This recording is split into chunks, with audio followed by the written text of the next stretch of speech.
Okay, everybody, so I'm here with Bruce now, and our second chapter in Photoshop stacking, and Bruce is going to now show us his stacking method for the frangipani that he took. Okay. And so let's start, Bruce. Yep.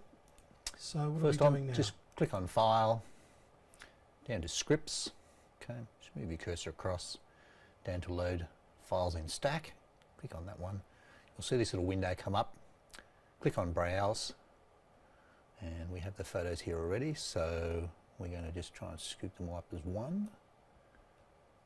So we'll start over here, down. So you've preloaded the photos on the computer. Yep. You've taken them from the memory card and you've put them in a folder on the desktop. Yes. And now we're importing them into Photoshop. Okay, so we've highlighted all of those. Highlighted, yep. Click on Open. Make sure you click on Attempt to automatically align source images. This will hopefully, hopefully, make sure that all the images are all aligned before we do the focusing side of stuff. Okay, and click on OK.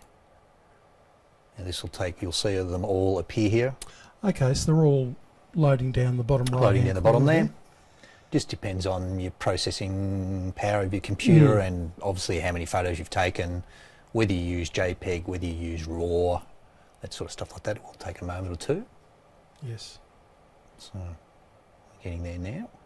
So, as I was saying before, guys, just with your PC or your Apple Mac that we're using here to use Photoshop, from an IT point of view, always shut down the ancillary programs that you're not using.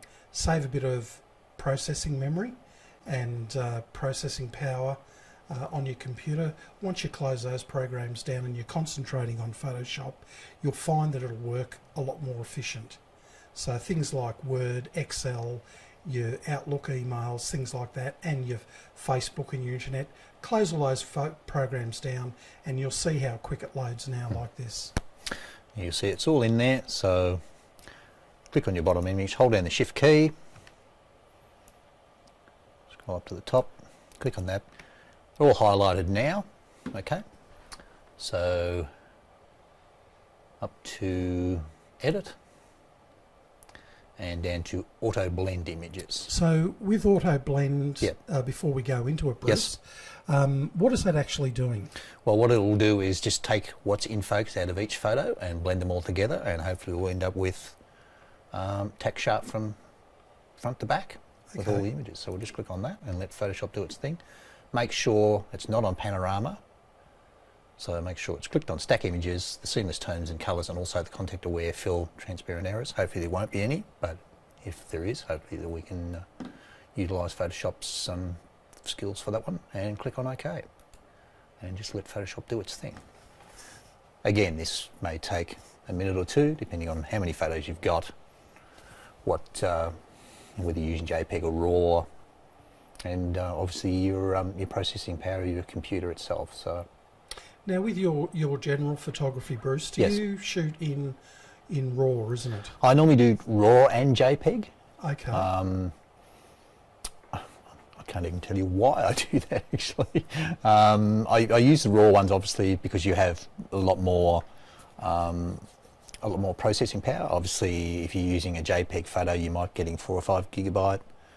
Or 4 or 5, sorry, megabytes. Obviously with the RAW, you're up around 26, 27 with my camera, so it gives you a lot more scope to process.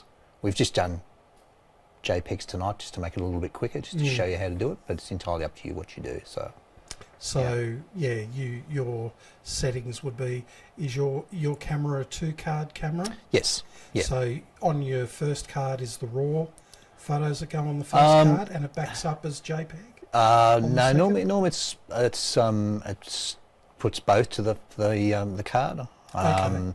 But yeah, I do have the backup card there as well. So okay. Yeah.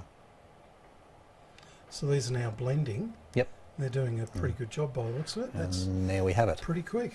If you look here, you can see the photos here on the side, and you scroll down there, you can just see which parts it's taken out of each photo, obviously which parts are in there, which are in focus. So what we'll do is just crop that slightly, because you can see the little images around there. It's done a little bit of content aware there just to fill the edges. So I'll just crop that slightly. Click on OK. So you've cropped it a little bit Just there? a little bit, yeah, just to take the rough edges off it. Yep. And then what I normally do, just to do the process, I'll go in, click on Filter, into Camera Raw Filter, and then we shall, I'll just do a little bit of sharpening.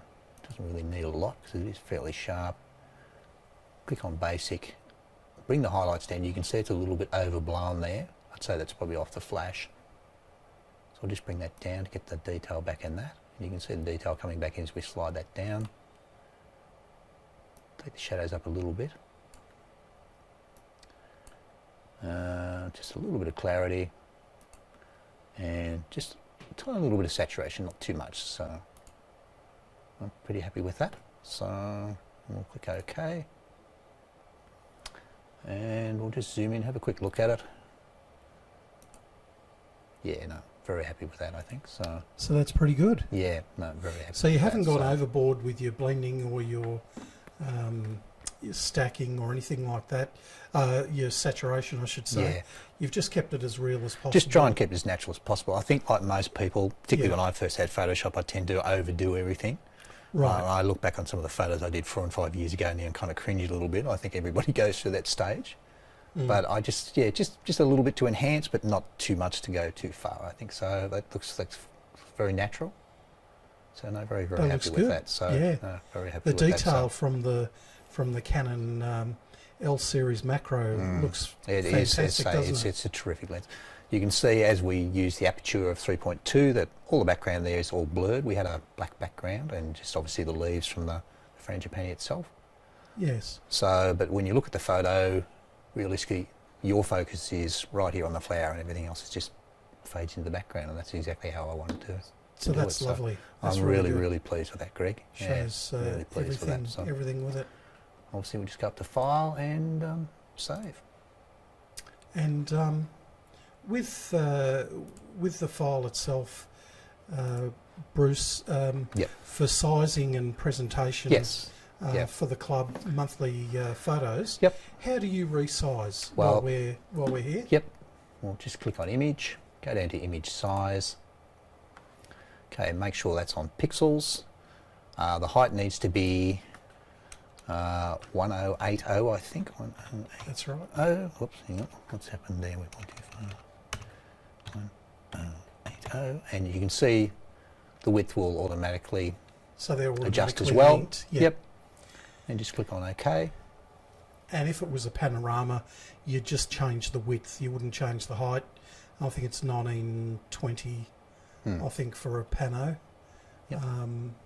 But yeah, that looks great, and you Yeah. haven't lost any quality whatsoever. No, not at all. So, and those are the ones you will email to Lynn. So if you want to put them into Fantastic. competition. So, yeah. That's really good. So, if anybody has any questions at all, feel free to message me. I'm more than happy to help you. Put some comments in on the video. Yeah. For everybody who sees the video, just make a bit of an effort to make a comment and ask some questions. For Bruce, he's quite willing to help you out with it. More than happy. And we thank you very much for Yep. for tonight, Bruce, and, My pleasure, and Greg, doing and this for us. Thank you for your help too. And So, we'll get this video processed and posted into YouTube very quickly. And for everybody out there, stay safe and stay safe, folks. and we hope to see you next time. Yep. Thanks Hope to very see you much, soon. Bruce. Terrific. Thanks, Greg. Much appreciated, mate.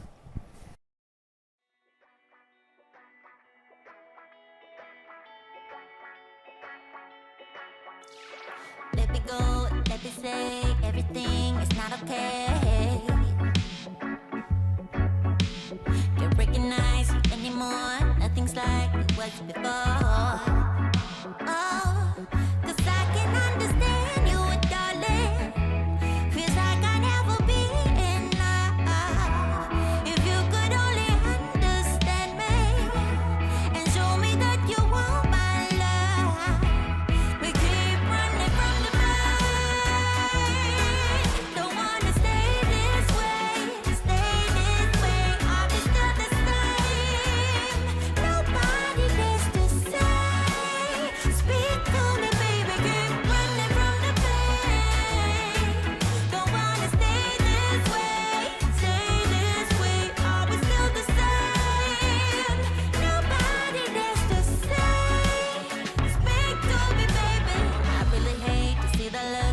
written all over your face.